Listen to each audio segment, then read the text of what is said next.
Bien-aimé dans le Seigneur Jésus, je te salue dans le beau et précieux nom de notre Seigneur Jésus-Christ.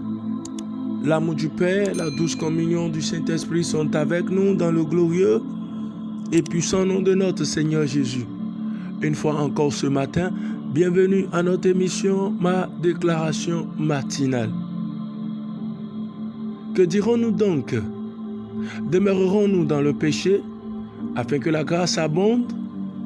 Loin de là, nous qui sommes morts au péché, comment vivrons-nous encore dans le péché? Ignorez-vous que nous tous qui avons été baptisés en Jésus-Christ, c'est en sa mort que nous avons été baptisés?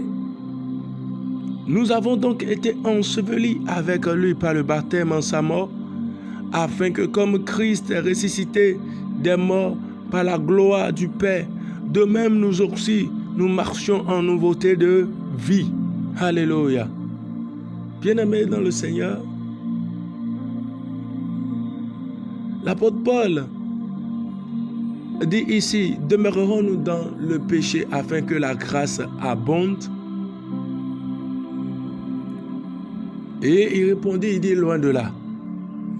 Alors, bien-aimés, de quelle grâce il s'agit? Parce que peut-être que quelqu'un se dit toujours, nous sommes sous une alliance de grâce, nous sommes dans le temps de la grâce, où nous pouvons tout faire, nous pouvons marcher comme nous voulons, mais laisse-moi te dire une chose. De quelle grâce il s'agit? Tite 2, le verset 11 au verset 14 nous dit mieux. Là, tu sauras de quelle grâce il s'agit. Alléluia. La Bible déclare car la grâce de Dieu, source de salut pour tous les hommes, a été manifestée. La grâce de Dieu, source du salut. Alors, bien-aimé, la grâce dont il est question, c'est l'amour manifeste de Dieu, par lequel il a envoyé son Fils Jésus-Christ, afin qu'il soit sacrifié pour toi et pour moi, pour que nous ayons la vie. Parce que oui, Dieu n'était pas obligé d'envoyer son Fils Jésus-Christ. Et s'il ne l'envoyait pas, nous périrons. Ah oui, s'il ne l'envoyait pas, il n'y avait personne même parmi nous qui ira lui demander « Pourquoi tu ne l'as pas fait, ô Dieu ?» Parce que ce n'est pas une lettre que nous avons écrite et envoyée à Dieu afin qu'il puisse nous envoyer Jésus-Christ pour nous sauver. Non, ce n'est pas une demande que nous avons eu à faire pour que Dieu puisse nous envoyer Jésus-Christ. Mais c'est purement la grâce qu'il a manifestée pour nous parce qu'il ne voulait pas que nous allions tous à la perdition. Et la Bible déclare que la grâce de Dieu, source du salut.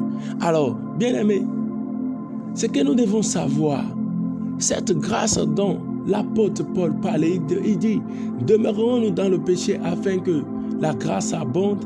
C'est cette grâce, cet amour de Dieu qu'il a manifesté pour nous en envoyant son Fils Jésus-Christ. Et la Bible déclare que cela constitue la source du salut. C'est pour dire, c'est sur la base de l'amour que Dieu a pour nous qu'il a envoyé Jésus-Christ afin qu'il soit mort pour nous et que nous soyons sauvés par lui. Bien-aimés, est-ce que cette grâce qui a été manifeste pour nous fait de nous des gens qui vivront comme ils veulent? La suite dit, elle nous enseigne. Qu'est-ce qui nous enseigne? Le verset 12 de Tite 2. La grâce nous enseigne à renoncer à l'impiété et au convoitisme mondain et à vivre dans le siècle présent selon la sagesse, la justice et la piété, en attendant la bienheureuse espérance de la manifestation de la gloire du grand Dieu et de notre Sauveur Jésus-Christ, qui s'est donné lui-même pour nous afin de nous racheter de toute iniquité et de se faire un peuple qui lui appartient, purifié par lui et zélé pour les bonnes œuvres. En Christ, nous sommes appelés pour les bonnes œuvres. C'est pourquoi la grâce qui a été manifeste pour nous Afin que nous soyons sauvés, nous ne devons pas faire de cette grâce un prétexte pour vivre comme nous voulons. Mais plutôt cette grâce doit nous plonger dans l'amour de Dieu pour dire, si Dieu m'a aimé aussi tant, pécheur que j'étais, et il m'a lavé par son précieux sang, le sang de son Fils Jésus-Christ, je lui dois reconnaissance et amour en retour. C'est pourquoi, au lieu de penser que la grâce est un prétexte de vivre comme nous voulons, nous devons penser que la grâce est le moyen par lequel nous avons connu l'amour de Dieu pour qu'en retour, nous l'aimions aussi d'une manière extraordinaire et dépendre totalement de lui, dépendre totalement de son esprit. C'est pourquoi ce matin, quelqu'un voudrait déclarer avec moi, j'ai goûté à la grâce de Dieu. Une fois encore, j'ai goûté à la grâce de Dieu. Et cette grâce a été manifeste pour moi. Elle est la source du salut. C'est par elle que pécheur que j'étais, le sang du Christ m'a lavé. Le sang du Christ m'a purifié, m'a justifié. Et voilà, maintenant, il n'y a point de condamnation pour moi. Je décrète, Dieu m'a tant aimé et il a envoyé son Fils Jésus-Christ pour moi. En retour, je lui dois aussi l'amour, je lui dois aussi considération. C'est pourquoi je ne ferai pas de ma vie ce que le péché me conduisait à faire dans le passé, mais plutôt je ferai de ma vie présente une vie de piété, une vie de pureté, une vie de sainteté, parce que l'amour de Dieu manifeste pour moi me rend conscient que je dois en retour aimer Dieu et ne pas l'offenser. Je décrète que j'aime Dieu de tout mon cœur, de toute mon âme et de toute ma pensée.